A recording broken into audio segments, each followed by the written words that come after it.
How's it all going? Traveling across the country with only $150 to my name. A story time by Michael Liam, Traveling with Grief.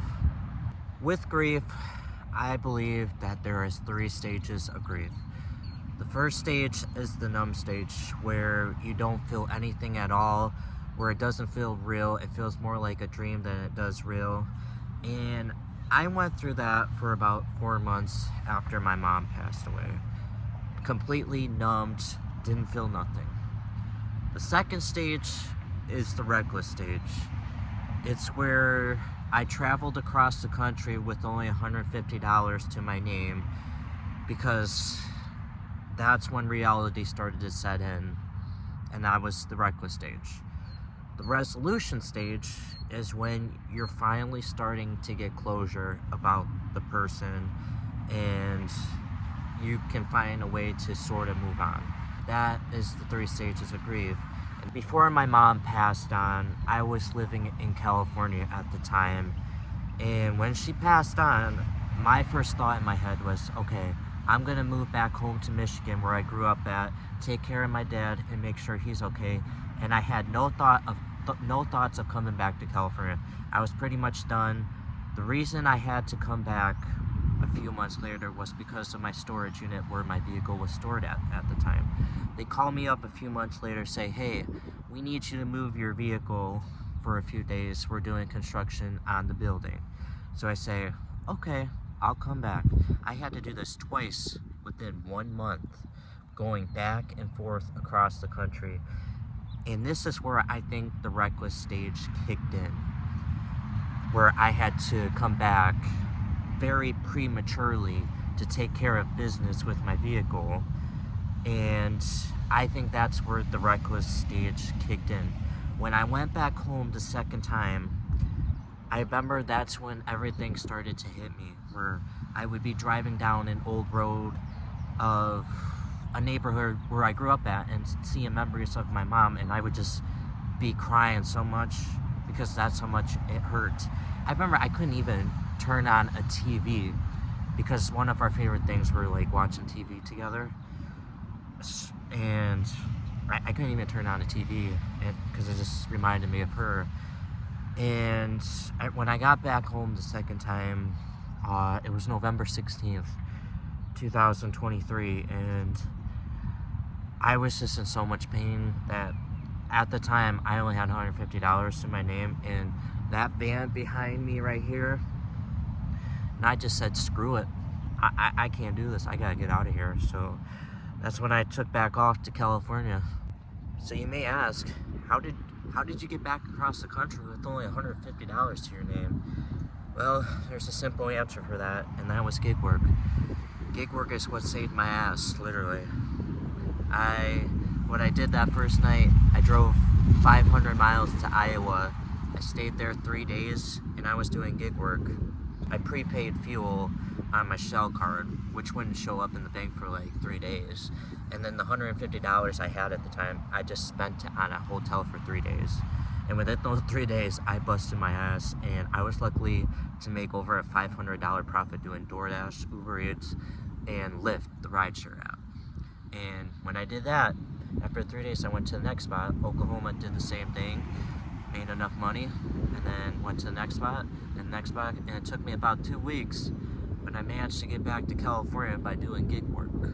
I'm not gonna lie to you, the year and a half that I've been in California on and off, the state made me broke, just about. The only valuable things I still have are my 2 vans, my storage unit, and my cell phone. And that's about it, and my gig work. So I didn't lose everything, but it just made me about broken. When I got back to California, I was basically dead broke and sleeping in that van for multiple nights at a time. And as time went on, I was just doing gig work, and luckily I was able to save up enough money to finally get somewhat of a temporary place temporarily, and maintain a certain income. So I did get back on my feet to a certain point. It's not like how it was before, but I did get better. So I gotta give myself props for that, for someone who traveled across the country, coming out here with no family and maintaining a lifestyle. It's very hard on a person, and it definitely took a lot out of me mentally and physically. So when I came back, I found this one church one day. It's funny because I was originally supposed to go to the church next door, and I couldn't find parking. So I was able to find parking next door and found out there was another church there. And this was back in November, early December, November. And I remember I found parking in this church next door, and I go inside, and I was basically lost and hurt at the time.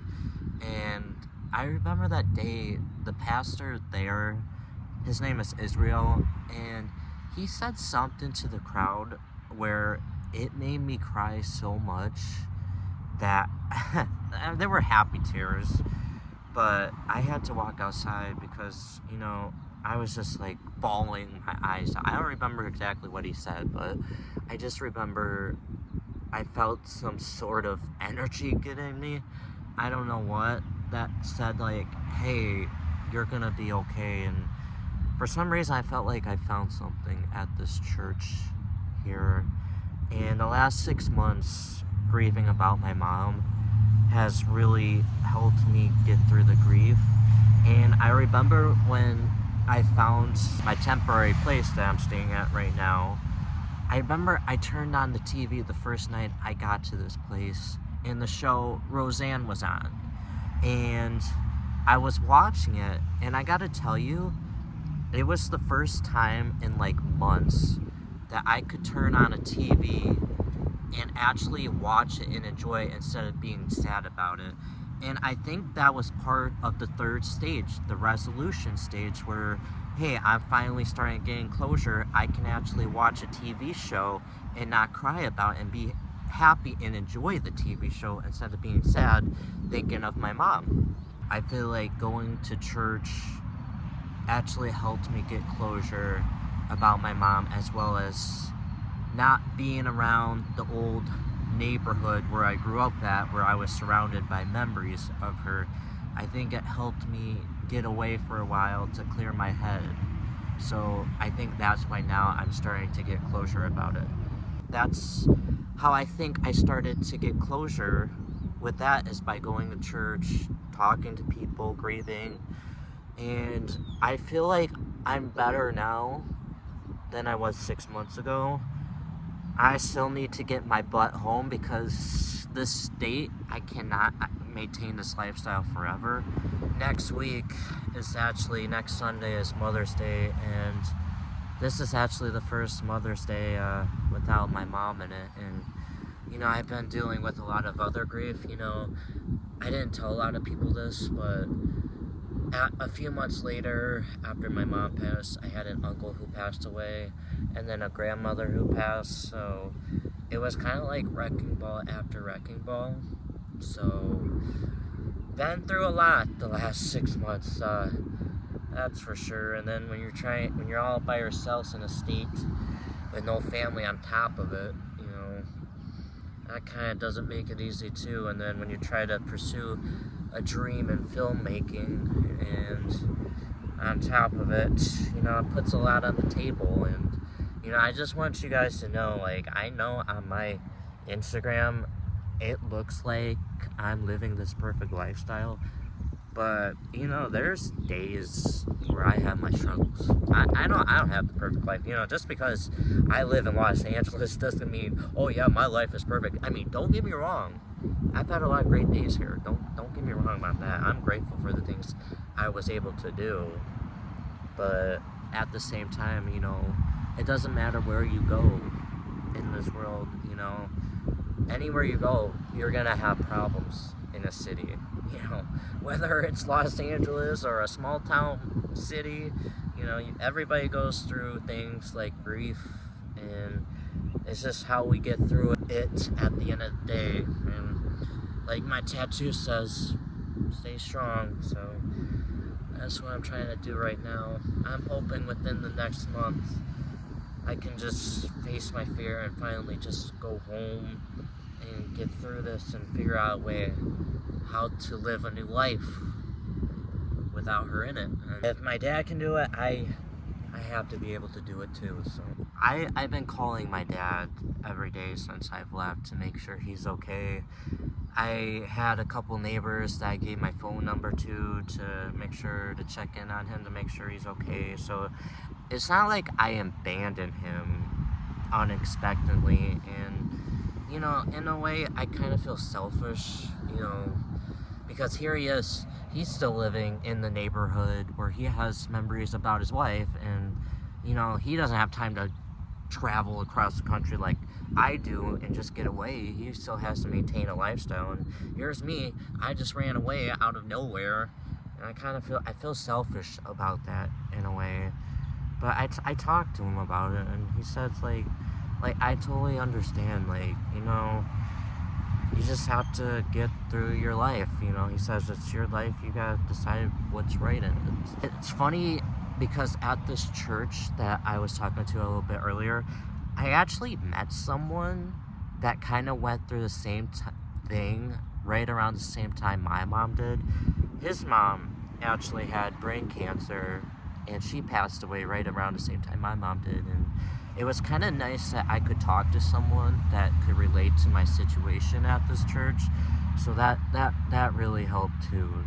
I'm not giving up this life here in California. Don't get me wrong, I'm still gonna keep my vans here, but you know, I also do have another life that I need to get back in Michigan. I can't just like ignore it forever and pretend to be in La La Land. So yeah, but if there's a message of the day I can give right now, is to don't run away from your problems. Don't travel across the country with only $150 to your name, because a lot can go wrong with that.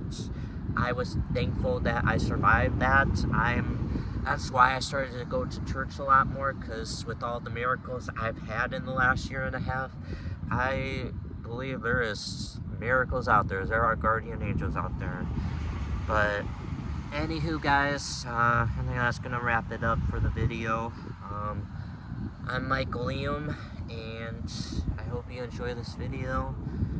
Until whenever next time, I recommend you guys stay real, stay original, and keep rocking on it. I have a video next week of driving in a Ferrari and going on a camping trip, so that should be fun. So until then, peace out, my rock stars. Kaboom. Right there.